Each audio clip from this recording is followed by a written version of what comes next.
নমস্কার বন্ধুরা, আজকে আমি আপনাদের দেখাবো ১২৫ দিনের কাজের ডিমান্ড করার জন্য আপনার কিন্তু নতুন করে জব কার্ড বা গ্রামীণ রোজগার গ্যারান্টি কার্ড রি-ইস্যু করতে হবে।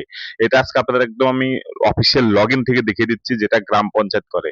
আপনারা যদি ভিবিজি রামজির অফিসিয়াল ওয়েবসাইটে ঢোকেন তাহলে পরে সেখানে দেখতে পারবেন যে গ্রাম পঞ্চায়েতের একটি ডাটা এন্ট্রির অপশন রয়েছে। এটা কিন্তু সবার জন্য অ্যাপ্লিকেবল নয়, শুধুমাত্র গ্রাম পঞ্চায়েতের যারা আধিকারিক আছেন, বিশেষ করে ভিএলই, জিআরএস, তাদেরকে কিন্তু এই অফিসিয়াল লগইন এন্ট্রি করতে দেওয়া হয় এবং সেখান থেকে তারা ১২৫ দিনে যারা কাজ করতে চায় তাদের ডিমান্ড দেওয়া হয় প্রথমে। এই ডিমান্ড করার পরে কিন্তু আপনার নামে অ্যালিগেশন দিতে পারবে না যদি না আপনি জব কার্ড রি-ইস্যু করেন। অর্থাৎ এটা কিন্তু গ্রাম পঞ্চায়েত ব্লককে পাঠাবে, ব্লক থেকে তারপরে কিন্তু উম গ্রামীণ রোজগার গ্যারান্টি যে কার্ড সেটা কিন্তু ইস্যু করা হবে। তারপরে কিন্তু আপনি ১২৫ দিনের কাজ করতে পারবেন। দেখুন আমি লগইন ওয়েবসাইটে ঢুকে গেলাম। লগইনে যাওয়ার পরে দেখুন দেখাচ্ছে গ্রাম পঞ্চায়েত ডাটা এন্ট্রি লগইন। এখান থেকে পরপর ধাপ ধরে ফিনান্সিয়াল ইয়ার, স্টেট, তারপরে জেলা, এইভাবে গ্রাম পঞ্চায়েতে ঢুকে আইডি পাসওয়ার্ড দিয়ে তারপরে কিন্তু লগইন করতে হয়। অর্থাৎ এটা কিন্তু গ্রাম পঞ্চায়েতের যারা স্টাফ আছে তারা করেন।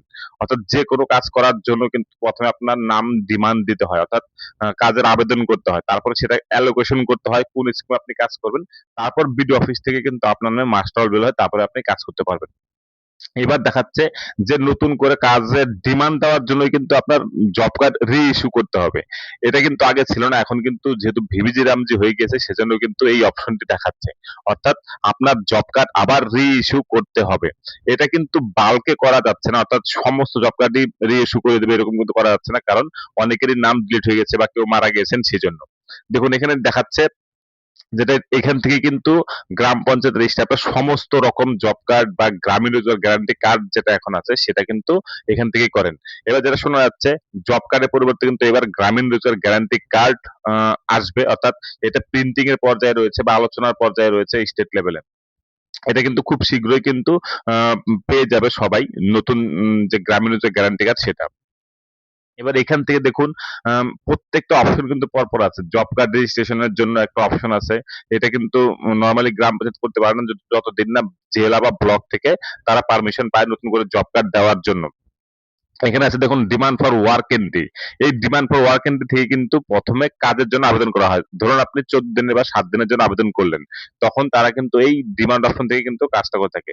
তারপরে অ্যালোকেশন দেওয়া হয়, দেখুন দেখালাম। ওয়ার্ক অ্যালোকেশন, তারপরে এখান থেকে মাস্টার রোল ইস্যু করা, এই ইস্যু করতে হয় ব্লক থেকে। অর্থাৎ ব্লকে পাঠাতে হয় ডিমান্ড দেওয়ার পরে কোন কাজের জন্য করতে চায় সে কাজ, সেটা দিয়ে ব্লকে পাঠালে তারপর তারা সেখান থেকে মাস্টার রোল জেনারেট করে দেয়। সেই মাস্টার রোল জেনারেট করার পরে সেটা সই টই করে এনে সুপারভাইজারকে দেওয়া হয়, তারপরে কিন্তু ফিল্ডে কাজ হয়। ফিল্ডে কাজ হয়ে যাওয়ার পরে সেটা আবার উঠে আসে, তারপর আবার সেগুলো ফিল হয়, তারপর পেমেন্ট প্রসিডিউরের পথে যায়। অর্থাৎ এমবি করার পরে আরো অনেক কাজ থাকে সেগুলো করে তারপরে কিন্তু সেটা পেমেন্টের দিকে যায়। সেটা আপনাদের আমি পরবর্তী ভিডিওতে দেখিয়ে দেবো কিভাবে পেমেন্টের দিকে যায়।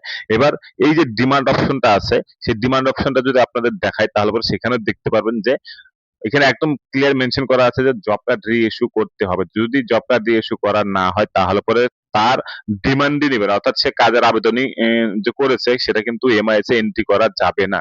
তো সেটা করার জন্য কিন্তু অবশ্যই রি-ইস্যু করতে হবে। আর রি-ইস্যুটা করতে পারে শুধুমাত্র একমাত্র ব্লক বা বিডিও অফিস। এবার দেখুন এখানে আমি লগইন করার পরে যখন ঢুকলাম তখন ক্লিয়ারলি মেনশন করা আছে যে আপনার job card is not yet issued বা রি-ইস্যুড, যেটা রেজিস্ট্রেশন নাম্বার অর্থাৎ জব কার্ড নাম্বার দেওয়া আছে এবং এটা বলেছে যে ভিবিজি রামজির আন্ডারে এটা কিন্তু রি-ইস্যু করতে হবে, না হলে পরে কিন্তু আপনার কাজের ডিমান্ড যেটা আছে সেটা কিন্তু আপনি করতে পারবেন না। সেজন্য প্রত্যেকটা নাম ধরে ধরে কিন্তু জব কার্ড রি-ইস্যু করতে হবে। কিন্তু যদি ধরুন গ্রাম পঞ্চায়েতের যত জব কার্ড আছে সবটাই যদি রি-ইস্যু করে দেয় ব্লক তাহলে পরে কিন্তু প্রবলেম। কারণ আপনারা জানেন যাদের ভোটার কার্ডের নাম ডিলিট হয়ে গেছে তাদের কিন্তু জব কার্ড ইস্যু করা যাবে না। বা কেউ যদি মারা গিয়ে থাকেন এবং তার জব কার্ডটি যদি এখনো অ্যাক্টিভ থাকে, যেহেতু সেটা ডিলিট করা হয়নি, সেক্ষেত্রেও কিন্তু প্রবলেম হবে। সেজন্য কিন্তু কে মারা গিয়েছে, কার নাম ডিলিট হয়ে গিয়েছে, এই সমস্ত বিচার বিবেচনা করে চেক করে বা ভেরিফিকেশন করে তারপরেই কিন্তু তার জব কার্ড রি-ইস্যু করা হবে। তবে কোনো টেনশনে করার কারণে যখন ডিমান্ড দেওয়া হয় তখন কিন্তু প্রত্যেকটা জব কার্ড ধরে ভেরিফিকেশন করা হচ্ছে এবং রি-ইস্যু করে তারপরে কিন্তু ডিমান্ড দেওয়া হচ্ছে। আপনারা জানেন প্রত্যেকটা গ্রাম পঞ্চায়েতে অলরেডি কাজ শুরু হয়ে গিয়েছে। যদি না হয়ে থাকে তাহলে পরে ইমিডিয়েটলি কিন্তু সেই গ্রাম পঞ্চায়েতগুলোতে কাজ শুরু হবে। তো সেজন্য আপনাদের শুধু জাস্ট জানানোর জন্য, আপনাদের কিছু করার নেই। এটা গ্রাম পঞ্চায়েত থেকেই ব্লকে পাঠিয়ে দিবে রিইস্যু করার জন্য। তো যাই হোক বন্ধুরা, পরবর্তী ভিডিওতে আরো গুরুত্বপূর্ণ ভিডিও নিয়ে আসবো।